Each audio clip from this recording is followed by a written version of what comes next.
एक बात यहां हमें समझने की आवश्यकता है कि प्रेम को प्रमाण की आवश्यकता नहीं होती, प्रेम अपने आप में ही संपूर्ण होता है। प्रेम को किसी प्रमाण की आवश्यकता नहीं है। दिनकर साहब लिखते हैं अपने पत्र में कि धर्म का जन्म ही आत्मा के धरातल पर होता है, मगर उसकी सार्थकता तब होती है जब वह जैव धरातल पर आकर आपके आचरणों को प्रभावित करने लगे। और प्रेम का जन्म ही जैव धरातल पर होता है, मगर उसकी सार्थकता तब होती है जब वह जैव धरातल से उठकर आपके आत्मा को स्पर्श करने लगे। स्त्री पुरुष का संबंध बनाना तो भैंसे को भी आता है, मगर मनुष्य को उसकी सोच, उसकी बुद्धि, उसकी कल्पना और उसका स्नेह भैंसों से और बाकी जानवरों से अलग करता है। उर्वशी और पुरुरवा की कहानी मनुष्यों के भावना पक्ष को दर्शाती है। इसका जिक्र ऋग्वेद में भी देखने को मिलता है।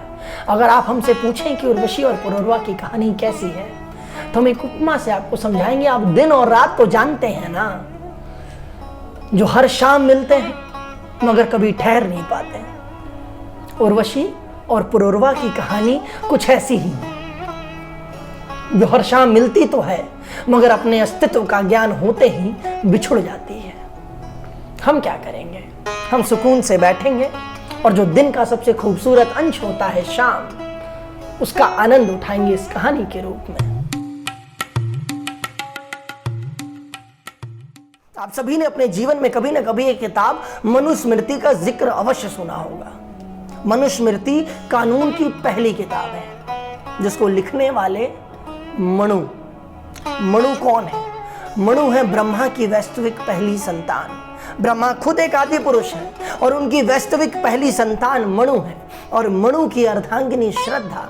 तो जब मनु और श्रद्धा को संतान प्राप्ति की इच्छा हुई तो उन्होंने ऋषि वशिष्ठ को बुलाया। ऋषि वशिष्ठ ने एक यज्ञ का आयोजन किया। यज्ञ चल रहा है, मनु और श्रद्धा की इच्छा अलग अलग चल रही है। पटरी के एक छोर पर मनु की इच्छा है कि पुत्र की प्राप्ति हो, और पटरी के दूसरे छोर पर श्रद्धा की इच्छा है कि एक बच्ची की प्राप्ति हो, एक कन्या पुत्री मिले मुझे। उस यज्ञ के फल स्वरूप जिस संतान की प्राप्ति होती है, उसी संतान का आगे चल के नाम सुधुमण पड़ा। सुधुमण आगे जाकर के श्रापवश वापस से कन्या बन जाते हैं, अपने असली स्वरूप में आ जाते हैं, जिन्हें इला नाम से भी जाना जाता है। जब वही इला विचरण करने के लिए जंगल में निकलती है, वन में निकलती है, तो उसे प्रेम हो जाता है किससे? चंद्रमा के पुत्र बुध से। तो इसी इला और चंद्र के पुत्र बुध के प्रेम के कारण जिस बच्चे का जन्म होता है, उसे हम राजा पुरुरवा के नाम से जानते हैं। चूंकि वो चंद्रमा के पुत्र थे, इसलिए जो पुरुरवा के बाद से वंश चालू हुआ उसे हम चंद्रवंशी भी कहते हैं। यहां तक थी पुरुरवा की बात। अगर हम बात उर्वशी की करें, तो जब अमृत मंथन के बाद अप्सराएं निकली, तो उन्हीं अप्सराओं के साथ जन्म हुआ था उर्वशी का। तीनों लोक की सबसे खूबसूरत अप्सरा उर्वशी। अगर आप बात करें उर्वशी के अर्थ की, तो गंगा का भी एक नाम उर्वशी है, क्योंकि भगीरथ ने उन्हें अपनी जांघों पे बैठाया था।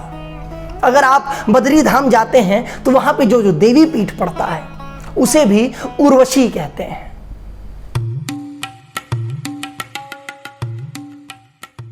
कहानी है इंद्र के सभा की। इंद्र की सभा बैठी हुई है, दाहिनी हाथ पर उर्वशी बाकी की अप्सराओं के साथ नृत्य कर रही है, और वहीं पे बाईं हाथ पर ब्रह्मा के कैबिनेट के इंफॉर्मेशन एंड ब्रॉडकास्ट मिनिस्ट्री के प्रमुख नारद मुनि आ जाते हैं, नारायण नारायण करते हुए। और इंद्र अपने जोन में बैठे हुए हैं बड़े खुश होकर के, और पूछते हैं कि कहां देखा है तुमने ऐसा सभा, कहीं देखा है ऐसा वैभव, ऐसा गौरव? तो नारद मुनि प्रत्युत्तर में कहते हैं कि हाँ, मृत्यु लोक में एक व्यक्ति है, राजा पुरुरवा नाम है उसका। ना उससे सुंदर कोई, ना उससे प्रतापी कोई। इंद्र सुनकर के यह बात थोड़े कुंठित हो जाते हैं, दाहिनी ओर करके आंखें उर्वशी को देखने लगते हैं, और उस पूरे नृत्य के संचालन करते हुए उर्वशी, आह अप्सरा, उर्वशी को देखते हैं। मगर उर्वशी जिस बात से इंद्र कुंठित हुए थे, उस बात पर अभी भी अटकी हुई थी कि राजा पुरुरवा ना उससे प्रतापी कोई, ना उससे सुंदर कोई। और इसी बात को सोचते सोचते उसकी ताल बिगड़ जाती है। इंद्र को समझ में आ जाता है कि पुरूरवा के विषय में ही सोच करके इसकी ताल बिगड़ी है। इंद्र को क्रोध आ जाता है। इंद्र कहते हैं निकल जाओ मेरी सभा से, चूंकि वो पहले से कुंठित थे पुरूरवा के नाम से। तो इंद्र कहते हैं उर्वशी को कि निकल जाओ मेरी सभा से, जाओ मृत्यु लोक में और वहीं रहो। उर्वशी उनको मनाने की कोशिश करती है, मगर 1000 बार मनाने के बावजूद इंद्र नहीं मानता और कहते कि अपनी सजा की जाओ, जाके पूर्ति करो, जाओ जाके मृत्यु लोक में मनुष्यों के साथ रहो। उर्वशी स्वर्ग से भूलोक पर आ जाती है। जंगल जंगल भटकते भटकते पुरूरवा की चाह उसके दिमाग में अभी तक बसी हुई थी कि पुरूरवा न उससे सुंदर कोई, न उससे प्रतापी कोई। जंगल में पुरूरवा मृग शावक के शिकार के लिए गए हुए होते हैं। उर्वशी और पुरूरवा का भेंट होता है। पुरूरवा मोहित हो जाते हैं। तीनों लोग की सबसे खूबसूरत अप्सरा आंख के सामने खड़ी हो तो कौन व्यक्ति मोहित ना हो जाए। पुरूरवा भी मोहित हो गए। पुरूरवा ने उनसे प्रणय निवेदन किया, उन दोनों का विवाह हुआ और खूब सुंदर से सब कुछ चला।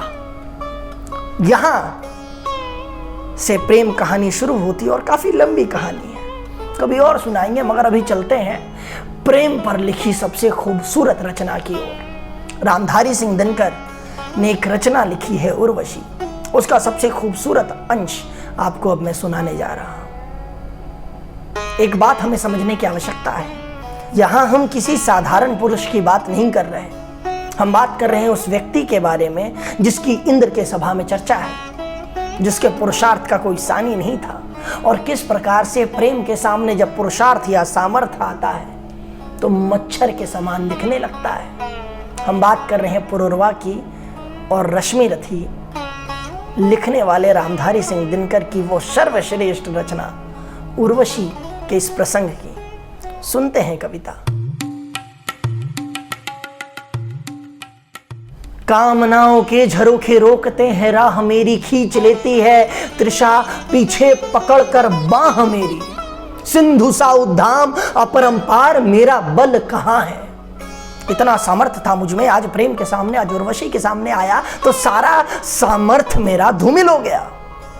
कि सिंधु सा उद्धाम अपरंपार मेरा बल कहाँ है, गूंजता जिस शक्ति का सर्वत्व जय जयकार। यह शिला सा वृक्ष, यह चट्टान सी मेरी भुजाएं, सूर्य के आलोक से दीपित समुद्भाल। सामने टिकते नहीं वनराज पर्वत डोलते हैं, कांपता है कुंडली मारे समय का व्याल। उर्वशी अपने समय का सूर्य हूं मैं, उर्वशी अपने समय का सूर्य हूं मैं, मर्त मानव के विजय का तूर्य हूं मैं।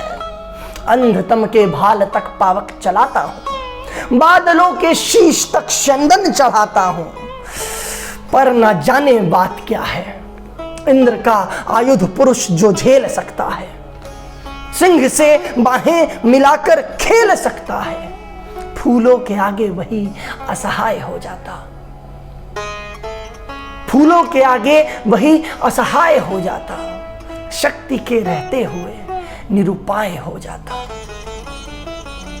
एक परिकल्पना में आप ये सोचें कि एक खग है आपके सामने और उसके गले में दूर से एक तीर आए और आके लग जाए, क्या हालत होगी। इतना पतला सा गला होता है ना उसका, उसमें एक तीर आके लग जाए तो जो हालत हो जाती है ना उस खग की, वही हालत हमें पुरूरवा की देखने को मिल रही है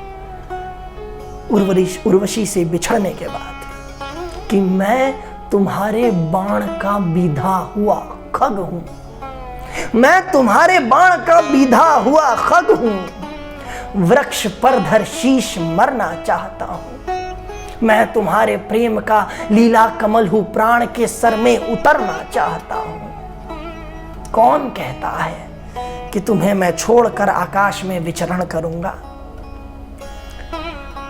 यह कविता थी प्रेम के सामने सामर्थ्य के छोटे पड़ने की। दुनिया को प्रेम की आवश्यकता है, सामर्थ्य की आवश्यकता है।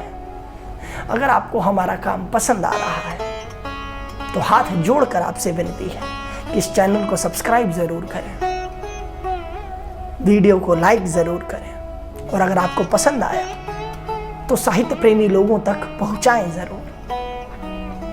मिलते हैं कभी और किसी और वीडियो में, तब तक के लिए धन्यवाद। फर्जी मावत।